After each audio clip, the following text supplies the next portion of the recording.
Bible సెలవిస్తుంది, మీ ఎడల అపరాధము చేసిన వారిని మీరు క్షమించిన ప్రకారము మీ అపరాధములు క్షమించబడతాయి. నీకు వ్యతిరేకంగా మాట్లాడిన వారు కావచ్చు, వ్యతిరేకంగా వ్యవహరించిన వాళ్ళు కావచ్చు, వ్యతిరేకంగా కీడు చేసిన వారు కావచ్చు, నీ మనస్సులో ఎవరి పట్ల అయితే నీకు ఆయాసం ఉందో వారిని క్షమించకపోతే నువ్వు క్షమించబడవు. నా జీవితంలో ఈ ఆత్మీయ యాత్రలో ఎన్ని ఆటుపోట్లో నిర్దాక్షిణ్యంగా అవమానపరిచిన వాళ్ళు, నిర్దాక్షిణ్యంగా విమర్శించిన వాళ్ళు, నా గురించి, నా జీవితం గురించి, నా వ్యక్తిత్వం గురించి కనీసం ఏమాత్రం అవగాహన లేకుండా ఆడిపోసుకున్న వాళ్ళు చాలా మంది ఉన్నారు.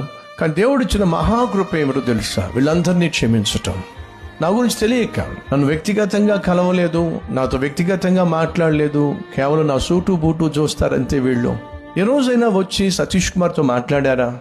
ఏ రోజైనా వచ్చి సతీష్ కుమార్తో కాసేపు గడిపారా? ఖచ్చితంగా చెప్పగలను. ఎవరైనా సరే, నన్ను విమర్శించే వాళ్ళు ఎవరైనా సరే, చేస్తున్న సేవను గురించి కానీ విమర్శించే ఏ ఒక్కరైనా సరే సతీష్ కుమార్ దగ్గరకు వచ్చి కలిసి ఒక 10 నిమిషాలు కూర్చొని ఈ దీన సేవకుడు, ఈ దేవ సేవకుడు కలిగి ఉన్నటువంటి వ్యక్తిత్వము, తత్వము ఏమిటో తెలుసుకున్నట్లయితే ఖచ్చితంగా జీవితంలో మళ్ళీ విమర్శించరు.